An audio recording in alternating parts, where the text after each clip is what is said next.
റോന്ത് റിലീസാവുന്നു 13-ാം തീയതി അടുത്ത മാസം. മഴയുണ്ട് നന്നായിട്ട്. ആളുകൾ തിയേറ്ററിലേക്ക് മഴയെ അതിജീവിച്ച് വരുമോ? ആ ഭയങ്ങളുണ്ടോ? എനിക്ക് തോന്നുന്നു സിനിമ നല്ലതാണെങ്കിൽ ആൾക്കാർക്ക് ഇഷ്ടപ്പെട്ടാൽ ആൾക്കാർ കാണാൻ ശ്രമിക്കും. ആ, ഇപ്പം എനിക്കൊന്ന് ജോസഫ് ഇതേ കണക്ക് എന്തൊക്കെയോ പ്രശ്നങ്ങളുള്ള സമയത്തായിരുന്നു. ഹർത്താലുള്ള ദിവസം റിലീസാവുന്നത്. ഹർത്താലിന്റെ സമയമായിരുന്നു, പിന്നെ മഴയുണ്ടായിരുന്നു. ഷാഹിയുടെ എഴുത്തിൽ പരാജയപ്പെട്ട നായകന്മാരാണുള്ളത് എന്നുള്ളൊരു കാര്യമുണ്ടല്ലോ. ഈ പരാജയപ്പെടുക എന്നുള്ളത് വളരെ നാച്ചുറലി എഴുത്തിൽ വരുന്നൊരു എലമെൻ്റ് ആണോ?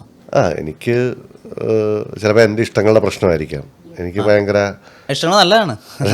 കൊമേഴ്ഷ്യൽ അല്ലെങ്കിൽ എല്ലാം വിജയിക്കുന്ന മനുഷ്യരെന്ന് പറയുന്നതിനപ്പുറം എന്നെ ഇൻഫ്ലുവൻസ് ചെയ്ത സിനിമകൾ തന്നെ ആയിരിക്കാം അത്തരം കുറച്ചുകൂടെ റിയൽ ആയിട്ടുള്ള, അല്ലെ എല്ലാത്തിനെയും എതിർത്ത് വിജയിക്കാനൊന്നും പറ്റില്ല എന്ന് നമുക്കറിയാം. അപ്പോൾ കുറച്ച് റിയലിസ്റ്റിക് ആയിട്ട് ചിന്തിക്കാം എന്ന് കരുതുന്നു.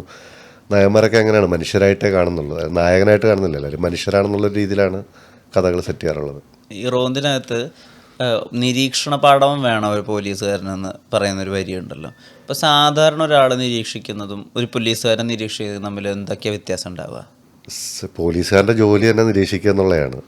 സാധാരണക്കാരന് ഇപ്പം അവർക്ക് ആ താല്പര്യമുള്ള കാര്യങ്ങളെ ഒബ്സർവ് ചെയ്താൽ മതി.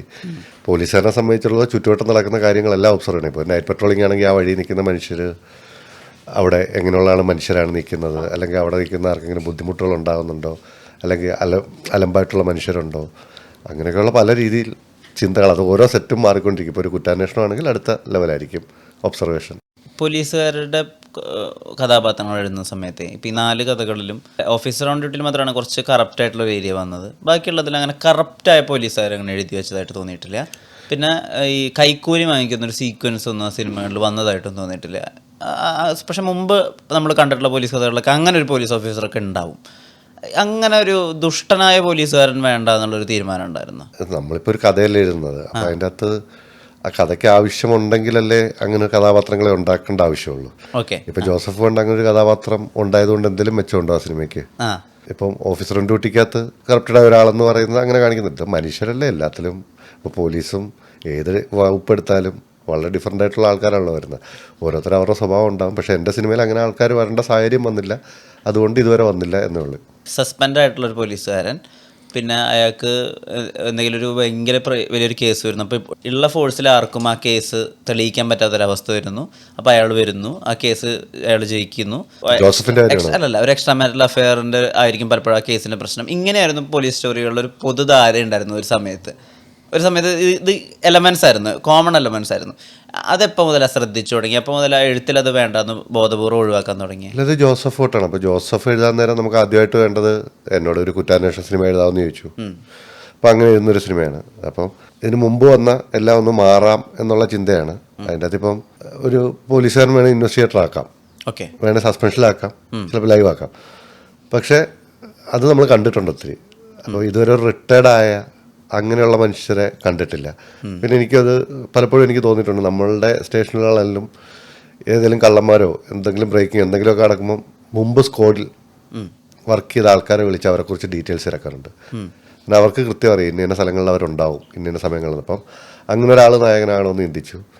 രണ്ടാമത് ഈ പറഞ്ഞ തന്നെയാണ് നമ്മൾ കാണുന്ന മലയാളത്തിൽ എനിക്ക് തോന്നുന്നു 90% സിനിമകളിലും അവിഹിതവുമായി റിലേറ്റ് ചെയ്തിട്ടാണ് ക്രൈം ഉണ്ടാകുന്നത്. അപ്പോൾ ഈ സിനിമയ്ക്ക് അത് വേണ്ടാന്ന് വെച്ചു. അങ്ങനെ നമ്മൾ മുമ്പുണ്ടായിരുന്ന സാധനങ്ങൾ വേണ്ടാന്ന് തീരുമാനിച്ചതിൻ്റെ ഭാഗം ഉണ്ടായതാണ് ജോസഫ്. അപ്പോൾ ഈ വിഴപ്പുഞ്ചിറൊരു അവിഹിത എലമെന്റ് വരുന്നുണ്ടല്ലോ, അപ്പോൾ അത് ചിന്തയിൽ കടന്നു പോയിട്ടുണ്ടായിരുന്നോ? സിനിമയിൽ ഒരു കേസ് അന്വേഷണം ഓക്കെ, നിങ്ങൾ ചിന്തിക്കേണ്ടതാണ്. ഇപ്പോൾ നമ്മൾ ഞാൻ സിനിമയുടെ പേര് പറഞ്ഞാൽ എല്ലാ സിനിമയിലും കൊലപാതകം അന്വേഷിച്ച് ചെല്ലുമ്പോൾ ഒരു അവിഹിതം റിലേറ്റഡ് ആയിരിക്കാം. അങ്ങനെ അതൊരു ഇൻവെസ്റ്റിഗേഷൻ സിനിമയാണ്. എലവിട പുഞ്ചിറ ഒരു ഇൻവെസ്റ്റിഗേറ്റീവ് സിനിമ എന്ന് പറയാൻ പറ്റില്ലല്ലോ. അതെ അതെ അതെ അതെ. റോന്തിനകത്ത് ഒരു സീനിയർ പോലീസുകാരനും ഒരു ജൂനിയർ പോലീസുകാരനും തമ്മിലൊരു കോൺഫ്ലിക്റ്റ്, അതായത് ഒരാളുടെ എക്സ്പീരിയൻസ് മറ്റൊരാളുടെ എക്സ്പീരിയൻസ് ഇല്ലായ്മ, ഇത് ജീവിതത്തിൽ നിന്ന് എത്രമാത്രം വന്നിട്ടുണ്ട് സിനിമയുടെ അകത്ത്? ഞാൻ പലപ്പോഴും ഡ്രൈവർ ഡ്യൂട്ടി ചെയ്തിട്ടുണ്ട്. ഓക്കെ, 24 മണിക്കൂർ വണ്ടി ഓടിക്കാറുണ്ടായിരുന്നു. 24 മണിക്കൂർ? അന്ന് ചെറിയ സ്റ്റേഷനായതുകൊണ്ട് 24 മണിക്കൂർ വണ്ടി ഓടിക്കുക, നെക്സ്റ്റ് 24 മണിക്കൂർ റെസ്റ്റ്, വീണ്ടും 24 മണിക്കൂർ വണ്ടി ഓടിക്കുക. അങ്ങനെ ഞാൻ കുറച്ചാൾ പോയിട്ടുണ്ട്. അപ്പോൾ അതുമല്ല ചങ്ങനാശ്ശേരി അതിന് മുമ്പും ഒക്കെ പോയിട്ടുണ്ട്. അപ്പോൾ ഈ നൈറ്റ് പെട്രോളിങ് ഭയങ്കര രസമായിട്ട് തോന്നിയിട്ടുണ്ട്. പിന്നെ പല ഓഫീസർമാർ വരും നമ്മുടെ ഇവിടെ, പലരും പല സ്വഭാവങ്ങളും പല രസങ്ങളും ഉള്ള മനുഷ്യരാണ്. പിന്നെ നമ്മൾ ഇടപെടുന്ന കാര്യങ്ങളും പല രീതിയിലുള്ളതാണ്. അപ്പോൾ ഇതൊരു സിനിമയാക്കണമെന്ന് ആഗ്രഹം ഉണ്ടായിരുന്നു. റോഷൻ്റെ ഭാഗങ്ങൾ എന്ന് പറയുന്ന ഏറെക്കുറെ ഞാനുമായിട്ട് റിലേറ്റ് ചെയ്യാം, അല്ലെ എൻ്റെ എക്സ്പീരിയൻസ് ഉള്ളത് ഞാനെന്ന് പറയുന്ന ആളുടെ പെർസ്പെക്റ്റീവ് ഉണ്ടാവാം. എന്നുവെച്ചാൽ ഫുൾ എൻ്റെ അല്ല, ഇത് പല പല സംഭവങ്ങളും പല പല പിന്നെ എന്താ പറയുക നമ്മൾ ഉണ്ടാക്കിയെടുത്ത കഥകളുണ്ട് ഇതിൻ്റെ അകത്ത്, റിയലുണ്ട്, ഫിക്ഷനുണ്ട്, എല്ലാം ഉള്ള ഒരു ബ്ലെൻഡ് ചെയ്തിരിക്കുന്ന ഒരു പരിപാടിയാണ്. കുറേ പേരുടെ റെഫറൻസുകളുണ്ട്, അതെല്ലാം മറ്റേ ഓഫീസർമാരുടെ പലരുടെ സ്വഭാവങ്ങൾ ദിലീഷ് പോത്തന് എൻ്റെ ക്യാരക്ടറിന് കൊടുത്തിട്ടുണ്ട്. റോഷൻ ഏറെക്കുറെ ഞാൻ തന്നെയാണ് എന്നുള്ള രീതി കാണാം. ഈ കുഴി ചാടിച്ചിട്ടൊരു ചെറിയ വിജയം നേടിയതിൻ്റെ ഒരു ചിരി ഉണ്ടല്ലോ റോഷന്, അങ്ങനെ സന്തോഷിച്ചിരുന്ന ഒരു ഷാഹി കബീർ ഉണ്ടായിരുന്നോ? തീർച്ചയായും. ചില ഓഫീസർമാർ വണ്ടി കയറിയിരുന്ന് അങ്ങ് ഫുൾ ടൈം ഉറങ്ങും, പിന്നെ അവരുടെ പണി കൂടെ നമ്മൾ ചെയ്യണം, പട്ടാബൊക്കെ ഒപ്പിടണം എല്ലാം. അപ്പം അത് നമുക്ക് ഡിസ്റ്റർബൻസ് ആകുമ്പോൾ ചെറുതായിട്ട് കൊണ്ട് കല്ലി കൊണ്ട് കയറ്റാറുണ്ടായിരുന്നു.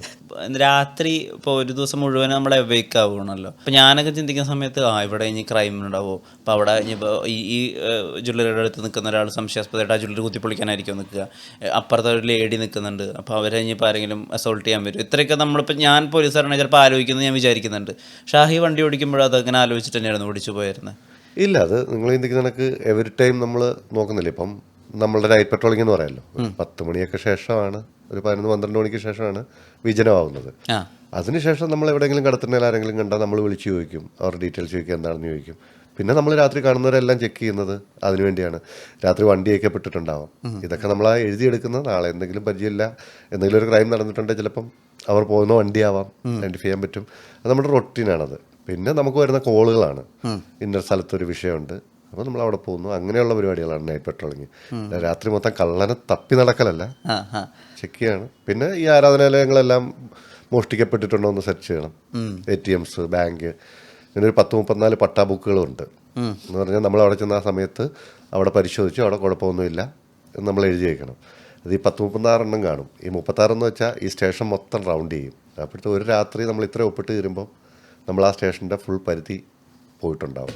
ഇപ്പോൾ സാധാരണ ആളുകൾക്ക് ഇപ്പോൾ ഒരു 8 മണിക്കൂർ ഉറക്കം, 8 മണിക്കൂർ ജോലി, 8 മണിക്കൂർ റീക്രിയേഷൻ, അതായത് എൻ്റർടൈൻമെൻറ്റ്, സിനിമ കാണൽ, കുടുംബത്തിനൊപ്പം സമയം ചെലവഴിക്കുക, അങ്ങനെയാണല്ലോ. ഇപ്പോൾ 24 മണിക്കൂറൊക്കെ ജോലി ചെയ്യുക എന്ന് പറയുന്ന സമയത്ത് പിറ്റേ ദിവസത്തെ, അതായത് 24 മണിക്കൂർ ജോലി കഴിഞ്ഞുള്ള പിറ്റേ ദിവസം ഉണ്ടല്ലോ, അത് ഭയങ്കര ബുദ്ധിമുട്ടായിരിക്കില്ലേ? നമ്മൾ ഒന്നിനും കൊള്ളില്ല.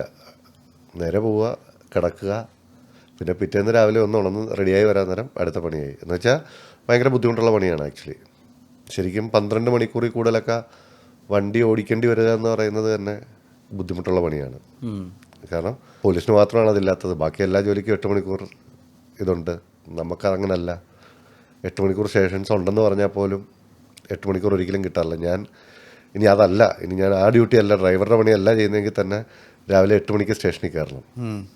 എങ്ങനെയായാലും അന്ന് നോർമൽ ഡ്യൂട്ടി ആണെങ്കിൽ വൈകിട്ട് 8 മണി വരെ ആവും. അപ്പോൾ തന്നെ 12 മണിക്കൂർ നമ്മൾ ജോലി ചെയ്യുന്നുണ്ട്. ഇറങ്ങി പോകുമ്പോൾ ഒരു സമയമാവുകയും ചെയ്യും. 8 മണിയെന്നെല്ലാം പറയുന്നതാണ്. പക്ഷേ അന്ന് ഇപ്പം കേസുകൾ ഉണ്ടല്ലോ, സുമോട്ടോ കേസ് എന്ന് പറയും. ഇപ്പം മദ്യപിച്ച് വാഹനം ഓടിക്കണം. അന്ന് ആ 2 കേസ് കിട്ടിയില്ലെങ്കിൽ അത് കിട്ടുന്നിടം വരെ നമ്മളവിടെ നിൽക്കേണ്ടി വരും. അപ്പോൾ ചിലപ്പോൾ 10 മണിയായിരിക്കും. അത് നോർമൽ പല പല ജോലിക്കും ഒരു 8 മണിക്കൂർ പണിയെടുത്ത ദിവസങ്ങളില്ല ഞാൻ പോലീസ് സ്റ്റേഷനിൽ പോയിട്ട്. മിനിമം 12 ആണ്.